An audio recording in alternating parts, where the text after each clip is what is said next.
Hello and welcome to your weekly dispatch, where we'll give you a rundown on news stories of national, regional, and international significance. And here's what stood out for us this week. A severe heat wave sets more records across the world with scorching temperatures and deadly fires. The Pakistan Tehreek-e-Insaf party receives a fresh blow as over 50 members announced to establish a new party. The morality police returns to the streets of Iran to enforce mandatory hijab rules after nearly a year. And for our feature story, we look into the new agreement between Pakistan, Afghanistan, and Uzbekistan to establish a rail link connecting Central Asia with Pakistan via Afghanistan. The world is facing a severe heat wave impacting various regions. In the United States, tens of millions of people are experiencing dangerously high temperatures. Europe is bracing for historic highs, leading Italy's health ministry to issue red alerts for 16 cities. Greece battles devastating wildfires for 3 consecutive days, challenging firefighters. And in Asia, Beijing set a new record with a scorching 28th day, temperatures surpassing 35 degrees Celsius or 95 degrees Fahrenheit. Climate scientists warn that heat waves' increased frequency and intensity result from greenhouse gas emissions, urging governments to take urgent measures to combat climate change. And northern India faces heavy rainfall-triggered flash floods, landslides, and accidents. Since early June, over 100 lives have been lost, with rainfall at 45% above average. Pakistan is also at risk as the monsoon moves towards the country with warnings of a high probability of glacial lake outburst floods or GLOF events due to high temperatures. This also parallels the onset of last year's calamitous floods from which the country is still recovering. The situation serves as a stark reminder for the urgent need of collaborative action to address the climate crisis and far-reaching impacts on people and the environment. And speaking of Pakistan, in a significant setback for Pakistan's former Prime Minister and top opposition leader Imran Khan, his party faced a major political rebellion. Dozens of followers decided to break away and launch their own party ahead of the upcoming parliamentary elections expected later this year. On Monday, an unprecedented move took place as 57 members of Khan's Pakistan Tehreek-e-Insaf party, including former lawmakers, well-known politicians as well, announced their departure from the party to form a new political entity called Tehreek-e-Insaf Parliamentarians. This development comes just 2 months after violent protests shook the country in early May, triggered by Khan's arrest in connection with a corruption case. During these riots, which lasted for days, enraged supporters of Khan attacked public and military installations. During the clashes between Khan's supporters and the police, at least 10 people lost their lives.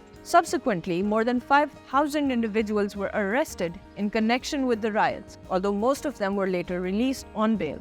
The political tensions escalated back in April 2022 when Khan's government was ousted through a no-confidence vote. He claimed the removal to be a foreign conspiracy against his government. Since then, the threat of instability and deteriorating law and order situation has loomed large in the country, contributing to the heightened political atmosphere. Moving on to Iran. In a dramatic turn of events, Iran has recently relaunched patrols by the so-called morality police, signaling an escalation in their efforts to enforce the country's mandatory hijab rules. The announcement was made by the spokesperson of the Irani law enforcement force, who confirmed that the police patrols are now back in action, both on foot and vehicles, with the sole mission of cracking down on those whose attire is deemed inappropriate in the Islamic Republic. This development comes nearly a year after the tragic death of Mahsa Amini, a 22-year-old woman who died in police custody after being detained over an alleged dress code violation.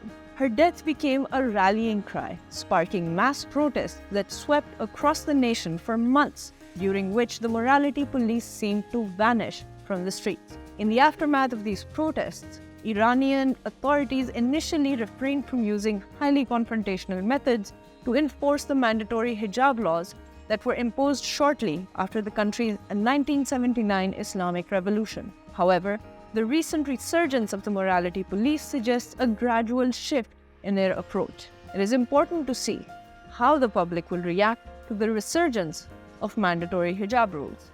And now for our feature story. In an important development, Pakistan, Afghanistan, and Uzbekistan have come together to sign a joint protocol establishing a vital rail link that promises to be a game changer for the region. This rail route is set to connect Pakistan with Central Asia via Afghanistan. The proposed rail line will traverse through Termez in Uzbekistan, Mazar-e-Sharif, and Lugar in Afghanistan before extending to Pakistan's northwestern Kuram tribal district. The rail link is designed to facilitate both passenger and freight services, serving as a catalyst for regional trade and economic growth. The collaboration holds immense potential for all participating states. Landlocked Afghanistan and Central Asia would potentially gain access to global markets through this new connection. Meanwhile, Pakistan, amid its economic and energy challenges, is keen on enhancing trade ties with Central Asian republics. As Pakistan tries to establish itself as a hub of regional connectivity and integration through its new approach of geoeconomics, this rail link will help realize this policy vision. The joint protocol paves the way for a win-win situation, fostering stronger economic bonds and creating opportunities for prosperity in the region. As the project progresses, it is expected to bring about transformative changes, unlocking immense potential for trade and cooperation among these nations. I am Hajira Asaf Khan, and this was your Weekly Dispatch.